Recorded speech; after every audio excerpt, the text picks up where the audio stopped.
Pag inaya kitang lumayo, kasama nitong baby, naiwan na lang si Ellery, sasama ka ba? Ano? Tayong tatlo. Ikaw, ako, magiging baby natin. What if lumayo na lang kaya tayo?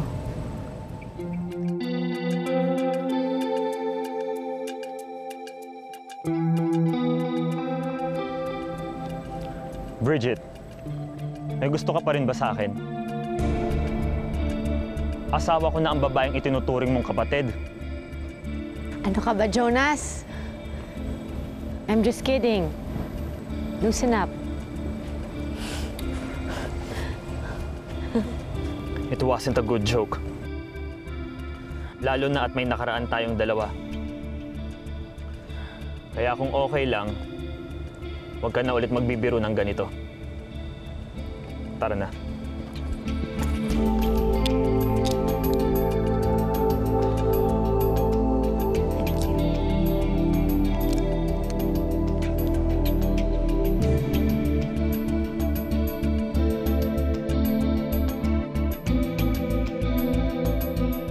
Aminin, fishing ka lang talaga.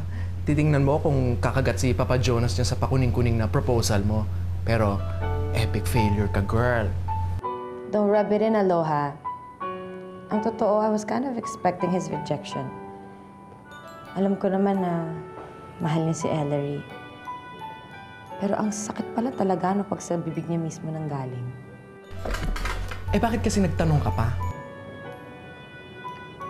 Siguro gusto ko lang malaman kung may konti pa siyang nararamdaman para sa akin. Pakiramdam ko kasi ngayon, isa lang akong gamit. Gamit na kailangan nila para maging masaya sila ni Ellery. Eh, yung ka naman talaga eh. Gamit. Tagapagdala ng baby nila. You know what? It's your fault din naman eh. You allowed them to use you. Oh, sige, andito na si Ellery. Talk to you later. Bye, Aloha. Sorry for disturbing you. It's okay. I'm sorry rin kung hindi ka namin nasama ni Jonas sa pamamasyal, ah. Nasa school ka pa kasi. Okay lang yun. Nagpaliwanag na sa akin si Jonas kaya hindi na natin kailangan pag-usapan. I trust you both. Anyway, eto. Dala ko na yung vitamins mo. Inumin mo na yan para makapagpahinga ka kasi bukas may pupuntahan tayong party. Party? Anong party? Naku, Sonia, ang sarap naman ng food na inihanda mo. Anong ko? Ano ka ba? Tigsa 700 tayo dito, no? Kaya food natin to. Bayaran mo kagad, ha? Pang kuryente ko yung nagastos ko dito. Cheap mo. Diba? Hi! Hello. Uy, hello. Hi. Anong ginagawa dito ni Waldy? Di ba babae lang to? Naawa naman ako. Pinipilit ako, eh. Saka manyari ka pa. Sabagay, at least. Diyan ka lang. Sabagay, at least, di ba? Pag mainggit siya, nakita niyang magkakanak na si Ellery, pwede niya nang pagnasahang anak-anak ko. Yan. Sure ka. Hi, Waldy! Hi, Janice. Hello. Nice to see you here. Ikaw din. Is this yours? Saan si Ellery? Wala namang hi, hello. Talagang nasan si Ellery. Ay, ayan na. Padating na. Padating na. Ayan na. Ayan! Wow. Hi! Wow naman! Para sa'yo. May bigat naman ito. Sige. Uy, ako nagbuhat niyan, kaya gift ko na rin. Thank you, Nag-abala pa kayo. Salamat naman. Ako, Ellery. Siya bang surrogate mother? Opo, ma'am. Kinakapatid ko po si Bridget. Bridget, si Mrs. Guzman, school principal namin. Nice to meet you. Naku, ang laki na ng magiging anak mo, Ellery. Sigurado ako, maganda o gwapo yung batang yan kasi maganda ang lahi ninyong dalawa ni Jonas. Salamat po, ma'am, ha. Excited na nga po kung maipanganak tong baby ko, eh. Kasi gustong-gusto ko na siyang mayakap at alagaan. Ang laki-laki na talaga. Dali, tingnan niyo. Dali, magalaw na. Malapit na lumabas yan. Daw, lalaki. Ay, oo, gumagalaw na nga. Naku, sinabi ko na. Excited. Anak niya. Puro na lang anak niya. Bakit ganun sila? Bakit nila sinasabing anak ni Ellery to? Ako ang nagbubuntis, tita. Bridget, nakapag-aral ka para maintindihan mo na ang bata ay isinilid dyan sa tiyan mo dahil dyan siya lalaki. Pero kay Ellery pa rin yun. Yun na nga ho, tita eh. Sa akin siya lumalaki. Katawan ko ang bahay niya. Hininga ko ang hinihinga niya. Kaya mas anak ko ang batang to kaysa kay Ellery. Aba, ngayon pa lang nagkakaganyan ka na. Paano na yan kung nanganak ka na at kinuha na ng mag-asawa yung bata? Aber, ha? Ano na? Ano na mangyayari sa'yo? Tsapwera ka na.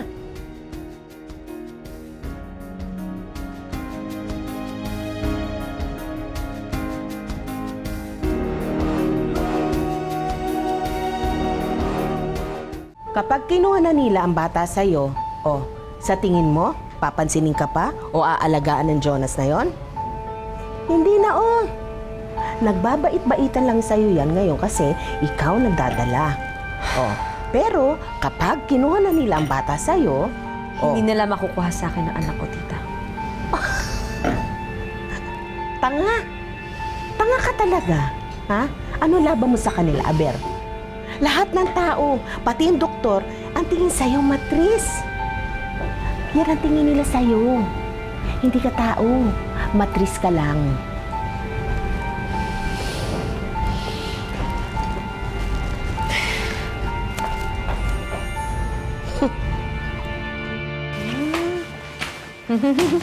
Ganda naman ang regalo ni Waldy. Tingnan mo nga naman, Maliit lang ang sahod ng teacher, di ba? Bakit ang mahal naman yata niyan? Ito naman, may kaya naman yung pamilya ni Waldy. Dapat nga matuwa ka kasi hindi na natin kailangan bumili ng crib. Saan nga pala yung magiging room ni Baby Samantha? Baby Samantha? Pag babae yung magiging anak natin, gusto ko Samantha yung maging name niya. Nung bata kasi ako, meron akong doll. Samantha yung pangalan. I really love that doll. Kaya lang, nasira ni Bridget. So after nun, ayoko na ng doll. Kasi ayoko nang palitan si Samantha. Kaya kung magkakaanak tayo, at babae yung magiging anak natin, gusto ko Samantha yung pangalan niya. Kasi para sa akin, wala na siyang kapalit. Kung baby girl, Ang gusto ko kasi baby boy, At dun sa kabilang kwarto natin, dun ang magiging room niya. Di ba si Bridget ang nandun? Paano kung doon na lang siya sa guest room sa baba? Temporary lang naman dito si Bridget, di ba? Once manganak siya, dapat bumalik na siya dun sa bahay ng parents mo. Yun ang tama. Humiwalay siya sa atin once mapanganak niya ang baby natin. At pag alis niya, tsaka ko ipapadesign yung room ng baby natin. Okay. You're the boss. Okay? Sige, yung iba pa. Okay. Ito ata galing kay Janice ata ito eh. Naku, mamaya na yan. Buksan na muna natin.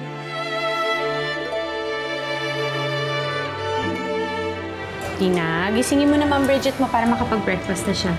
I'm sure nagugutom na yung baby ko. Hindi na po ata mag-aalmusal yun. Paalis na po eh. Bridge?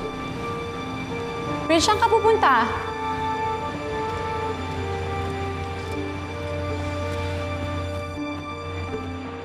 Bridge, saan ka pupunta? Kailangan mo ba talaga malaman lahat ng lakad ko? I forgot. Dinadala ko nga pala ang anak mo. Huwag kang mag-alala. Hindi ko naman ipapahamak to Ellery. Teka muna. Bakit ganyan ka makapagsalita? Galit ka ba?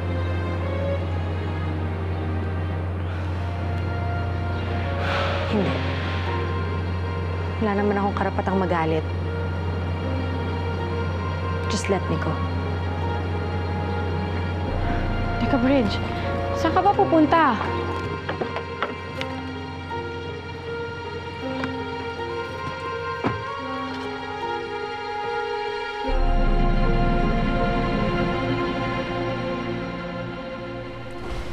Ay, nako.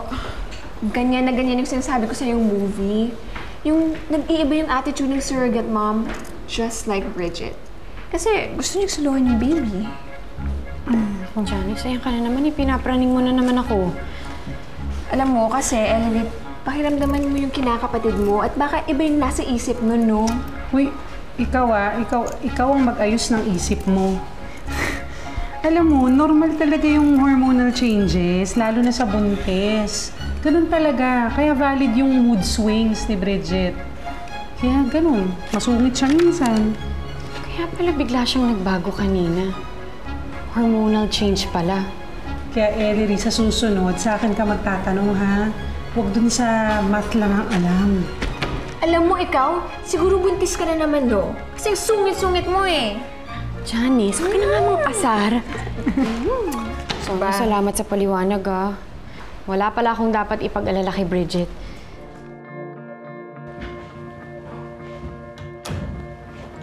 Bridget, I thought you were in New York. You're pregnant. Nag-asawa ka na ba? Buntis lang ako, attorney, pero hindi ako nag-asawa. And that's the reason why I'm here. Gusto kong malaman kung ano ang legal rights ko sa dinadala kong sanggol. Ayoko na kasi siyang ibalik kay Ellery and kay Jonas.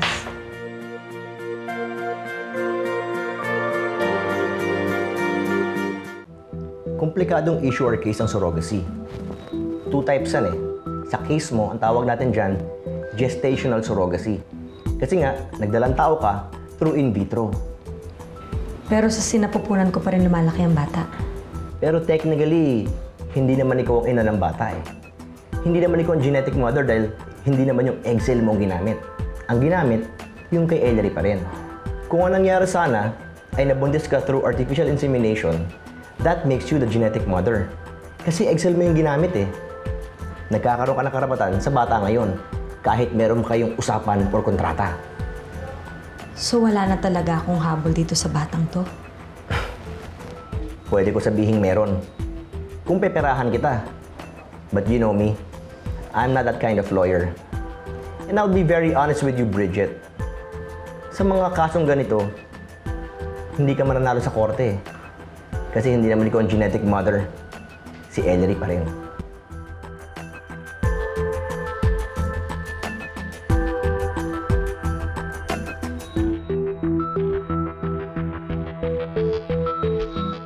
So in a way, wala kang maaaring maging kahit na anong parental right or legal claim sa batang ipinanganak mo. Lalo na may kasunduan kayo ng tunay na paryentes ng bata. Pag ipinanganak mo na yan, kailangan mong sundin ang usapan ninyo. Kailangan mong ibigay sa kanila ang anak nila. Kailangan mong ibigay sa kanila ang anak nila.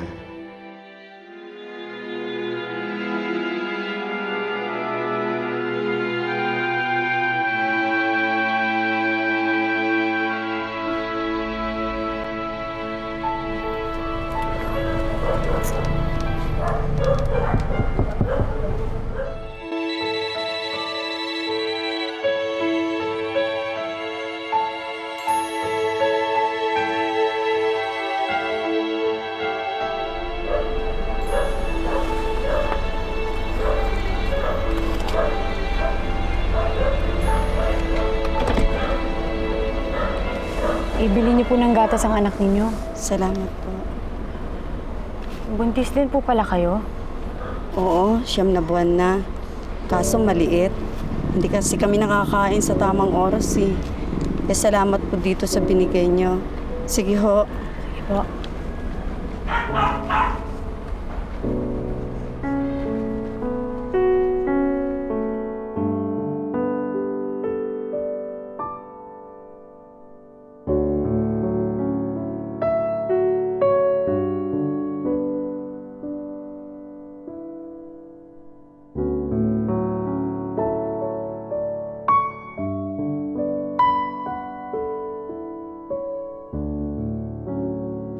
Bakit ang swerte ng ibang babae, ma?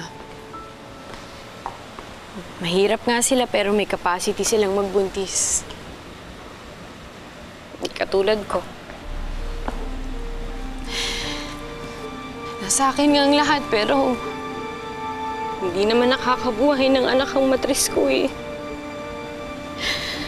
Darling, magkakaanak na kayo ni Jonas, ha? Yung dinadala ni Bridget, sa'yo yun. Anak mo yun. Pero ipagpapalit ko ang kahit na ano, Ma. Ma-experience ko lang yung magdalang tao. Para kahit nasa tiyan ko pa siya, may bonding na. May connection na kaagad kami. Hindi katulad ngayon. Sa totoo lang man, nagsisilos ako para sa anak ko eh. Naturingang ako nga ang ina, pero hindi naman katawan ko ang bumubuhay at nagbibigay ng hininga sa kanya. You know, it doesn't matter. Kasi you will have all the time in the world to bond with your child pag pinanganak na siya. Doon ka na lang bumawi sa kanya. Babawi talaga ako, Ma. Kapag nanganak na si Bridget, nagre-resign ako sa pagtuturo. Kasi gusto ko maging hands-on ako sa pag-aalaga sa baby ko.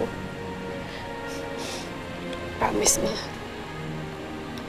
Hindi man siya nabuo sa sinapupunan ko, pero gagawin ko ang lahat para maging perfect mommy ako sa baby ko. You will be the perfect mommy. Kasi for me, you are the perfect daughter.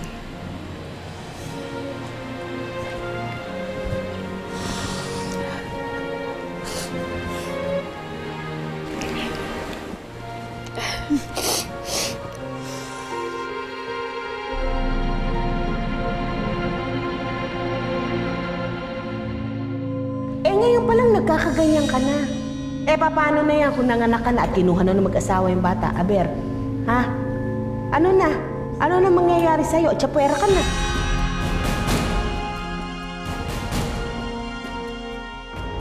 Sa kanila ka talaga. Kung hindi ka sa akin, anong ginagawa mo sa loob ko? Ha? Nandito ka! Nandito ka!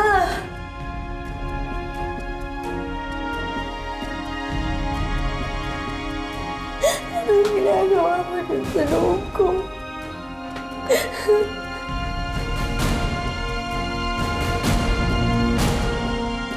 Pare, hindi naman nagmamadali yung client na may tayo itong building na to. So bakit kailangan natin mag-overnight shift? Para matapos kagad yung laying ng foundation bago pa maipanganak yung baby ko. That way, kahit ikaw na lang mag-isa dito, kampante na ako. Parang kailan lang, no? Makanganak na pala agad si Bridge, no?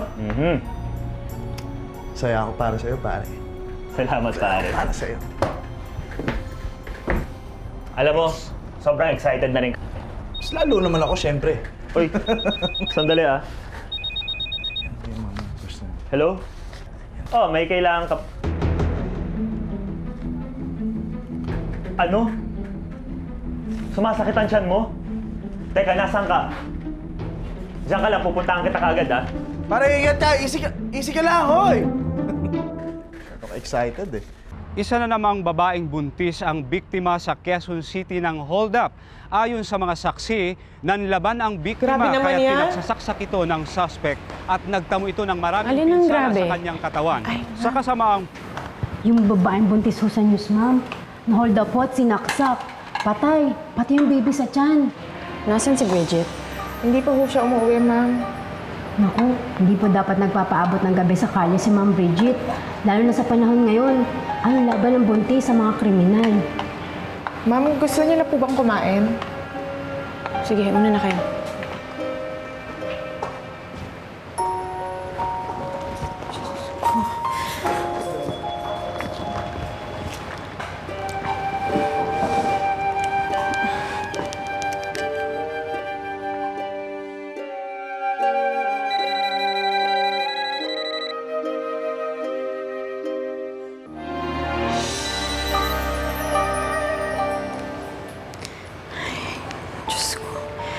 Iligtas niyo po si Bridget at ang anak ko.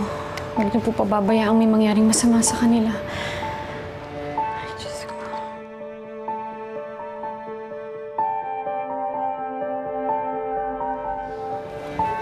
Bridget.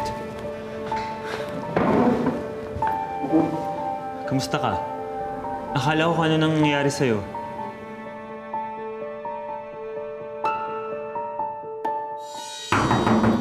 Miss? Sandali lang, patapos na. Ang tagal mo naman.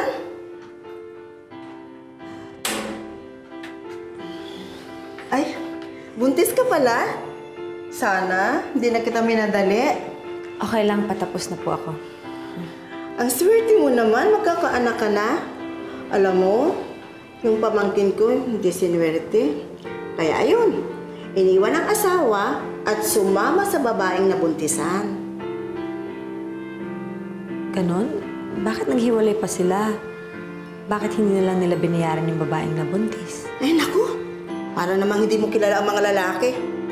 Alam mo naman ang mga lalaki, kung sino yung makapagluwal na magiging anak nila, yun ang pakikisamahan sa halip na ang asawang baog. Kaya alam mo, itong matris mo, ingatan mo ito. Ito lang ang panlaban mo para hindi ka iwanan ng asawa mo. Salamat ho. Bakit hindi ka sumasagot? Kamusta ka? Dinugo ka ba? Almost. Pero matibay naman yung kapit ng bata. I'm okay now. I'm sorry kung nag-worry ka.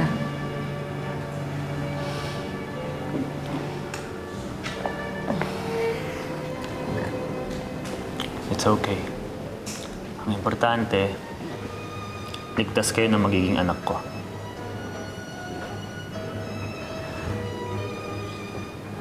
Pinapangako ko sa'yo, pangangalagaan ko ang baby mo.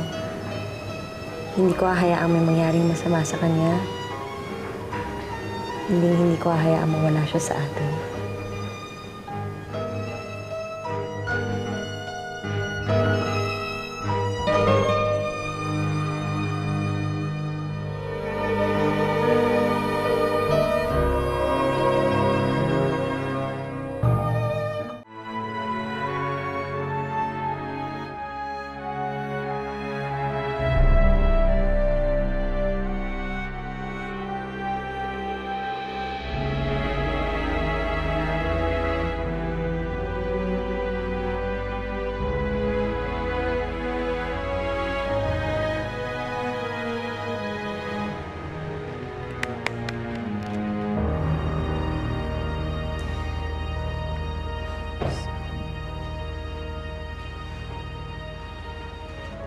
Jonas, kanina pa ako nag-worry. Hanggang ngayon, si Bridget hindi pa rin umuuwi.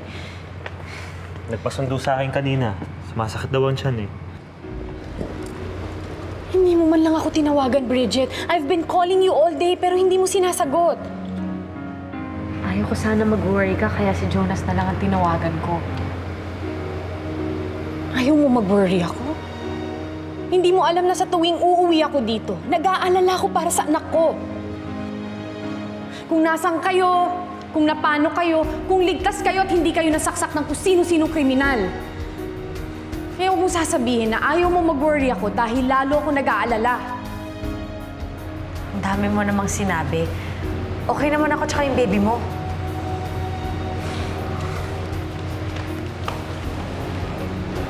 Sa susunod kasi, huwag kang aalis ng basta-basta. Ang hirap sa'yo, kahit sa edad mo, napaka-reckless mo pa rin eh. Huwag mo namang idamay ang anak ko. Hintayin mo munang maipanganak mo siya bago ka maglakwatsa na maglakwatsa. Han. Ellery.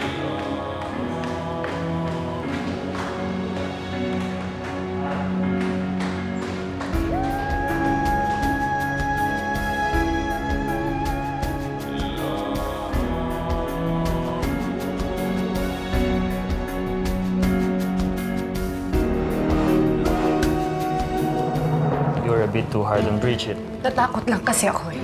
Paano kung may masamang nangyari sa anak natin? Hindi ko nakakayaning mamatayan ulit ng anak, Jonas. Ayoko na, hindi ko na kaya eh.